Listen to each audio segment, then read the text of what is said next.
প্রতিদিন কক্সবাজার সমুদ্র সৈকতে ভিড় করেন হাজারো পর্যটক। তবে আনন্দের এই ভিড়ে লুকিয়ে থাকে দুর্ঘটনার ঝুঁকি। সাঁতার না জানা, হঠাৎ অসুস্থ হয়ে পড়া কিংবা সাগরের স্রোতে ভেসে যাওয়ার মতো ঘটনায় দ্রুত উদ্ধার ও চিকিৎসা নিশ্চিত করা জরুরি।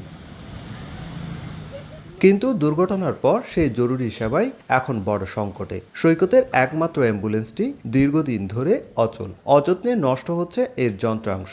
এতে বিপদে পড়া পর্যটকদের দ্রুত হাসপাতালে নেয়ার ব্যবস্থা হয়ে পড়ছে অনিশ্চিত। পর্যটকদের দাবি, বিশ্বের অন্যতম প্রধান পর্যটন কেন্দ্র জরুরি স্বাস্থ্যসেবা নিশ্চিত করা এখন সময়ের দাবি। দুর্ঘটনা হইতেই পারে, দ্রুত হাসপাতালে নেওয়ার জন্য ব্যবস্থা গ্রহণ করা খুবই জরুরি একটা ব্যাপার। পর্যটকদের সেবা দেওয়ার মতো তেমন পর্যাপ্ত কোনো অনুষঙ্গ নেই বললেই চলে। সরকারের অবশ্যই এদিকে দৃষ্টিপাত করা উচিত যে এত পর্যটক, এত এখান থেকে একটা বড় রাজস্ব আদায় হয়, এই অ্যাম্বুলেন্সটা জানি সচল হয়। লাইফগার্ড সংস্থা বলছে, সৈকতে স্থায়ী মেডিকেল সেন্টার, সার্বক্ষণিক অ্যাম্বুলেন্স ও দ্রুত রোগী পরিবহনের ব্যবস্থা নিশ্চিত করা গেলে অনেক দুর্ঘটনায় বাঁচানো সম্ভব হবে মূল্যবান প্রাণ। কক্সবাজার বিচে একটি স্বাস্থ্যসেবা স্থায়ীভাবে দরকার, যেখানটায় সমস্ত জরুরি সেবাগুলো থাকবে এবং বিশেষ করে ড্রাউনিং এর জন্য বলে এবং হার্টের জন্য বলে যদি কোনো কিছু দরকার হয়, এগুলো যেন প্রশিক্ষিত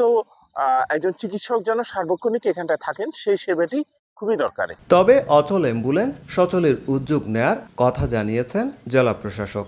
এমার্জেন্সি বেসিসে এটা রিপেয়ার করবো, যাতে যে পর্যটকরা আসে কখনো যদি কোনো দুর্ঘটনা ঘটে তাৎক্ষণিকভাবে যেন তাদেরকে হাসপাতালে আনার ব্যবস্থা করা যায়, এই সেবাটা যেন আমরা দিতে পারি। লাইফগার্ডদের দেয়া তথ্য অনুযায়ী গত 12 বছরে কক্সবাজার সৈকতে পানিতে নেমে ৭৯ জনের মৃত্যু হয়েছে।